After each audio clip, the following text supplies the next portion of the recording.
Little House on the Prairie series by Laura Ingalls Wilder. Book 2, Little House on the Prairie. Chapter 3, Camp on the High Prairie. Pa made camp as usual. First, he unhitched and unharnessed Pet and Patty, and he put them on their picket lines. Picket lines were long ropes fastened to iron pegs driven into the ground.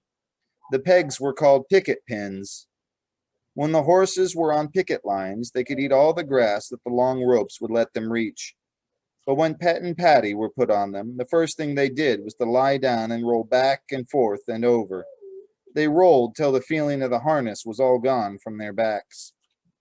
While Pet and Patty were rolling, Pa pulled all the grass from a large round space of ground.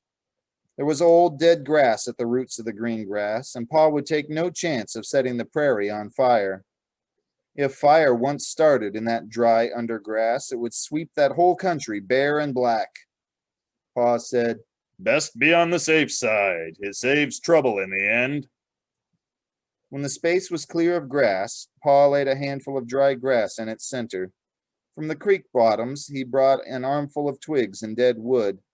He laid small twigs and larger twigs, and then the wood on the handful of dry grass, and he lighted the grass.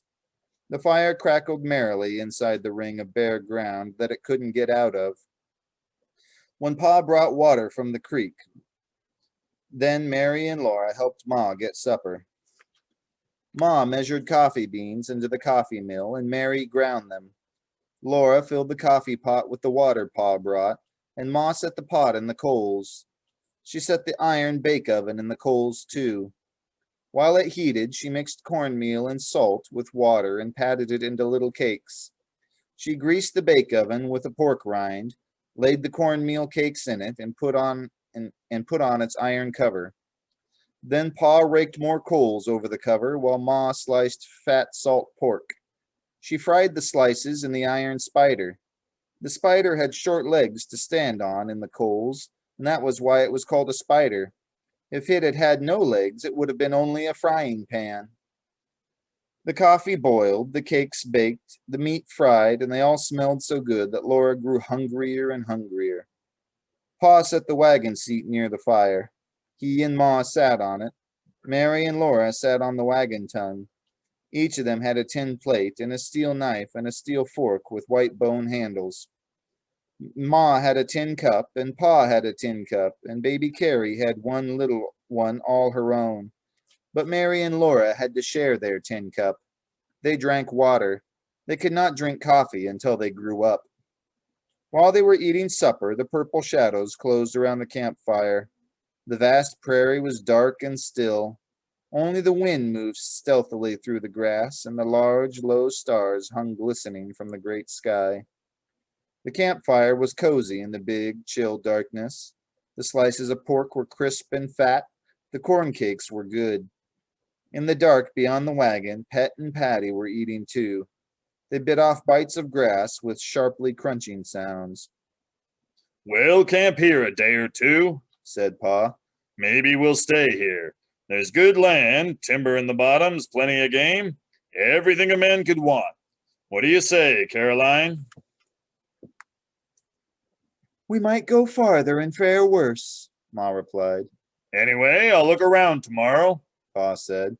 "I'll take my gun and get us some good fresh meat."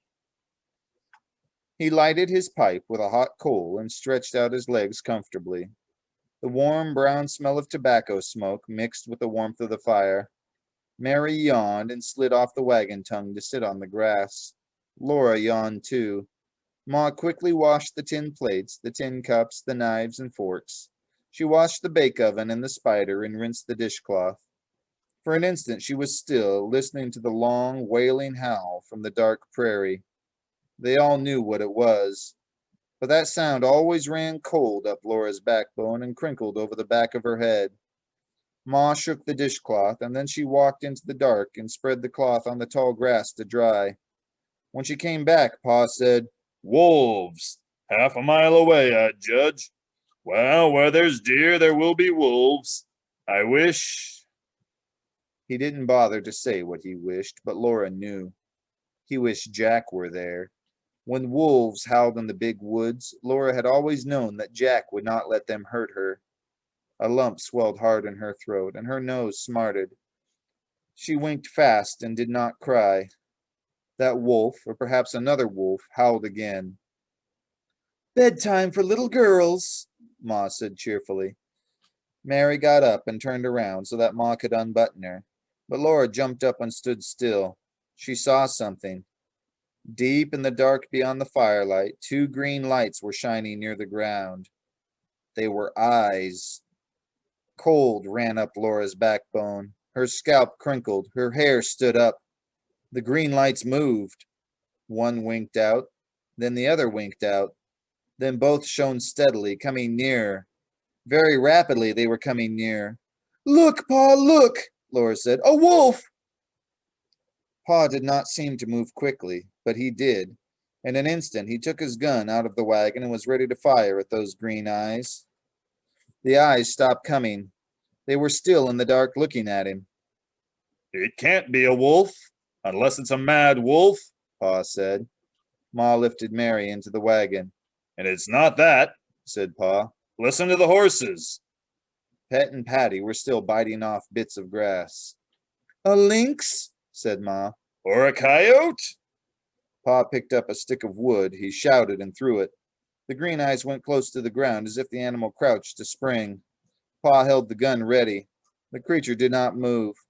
"Don't, Charles," Ma said. But Pa slowly walked toward those eyes, and slowly along the ground the eyes crawled toward him. Laura could see the animal in the edge of the dark. It was a tawny animal and brindled. Then Pa shouted and Laura screamed. The next thing she knew, she was trying to hug a jumping, panting, wriggling Jack who lapped her face and hands with his warm, wet tongue. She couldn't hold him. He leaped and wriggled from her to Pa to Ma and back to her again. "Well, I'm beat," Pa said. "So am I," said Ma. "But did you have to wake the baby?" She rocked Carrie in her arms, hushing her. Jack was perfectly well, but soon he lay down close to Laura and sighed a long sigh. His eyes were red with tiredness, and all the under part of him was caked with mud. Ma gave him a cornmeal cake, and he licked it and wagged politely, but he could not eat. He was too tired. "No telling how long he kept swimming," Pa said. "nor how far he was carried downstream before he landed." And when at last he reached them, Laura called him a wolf, and Pa threatened to shoot him. But Jack knew they didn't mean it. Laura asked him, "You knew we didn't mean it, didn't you, Jack?" Jack wagged his stump of a tail. He knew. It was past bedtime. Pa chained Pet and Patty to the feed box at the back of the wagon and fed them their corn. Carrie slept again, and Ma helped Mary and Laura undress. She put their long nightgowns over their heads while they stuck their arms into the sleeves. They buttoned the neckbands themselves and tied the strings of their nightcaps underneath their chins. Under the wagon, Jack wearily turned around 3 times and lay down to sleep. In the wagon, Laura and Mary said their prayers and crawled into their little bed. Ma kissed them good night.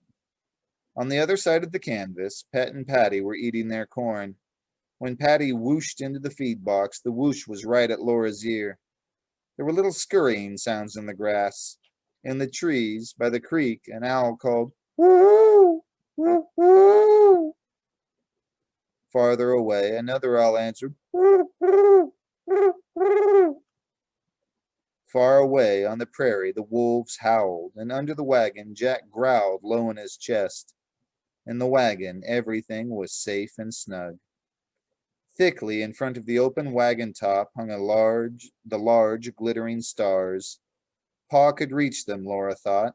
She wished he would pick the largest one from the thread on which it hung from the sky and give it to her. She was wide awake. She was not sleepy at all. But suddenly she was very much surprised. The large star winked at her. Then she was waking up next morning.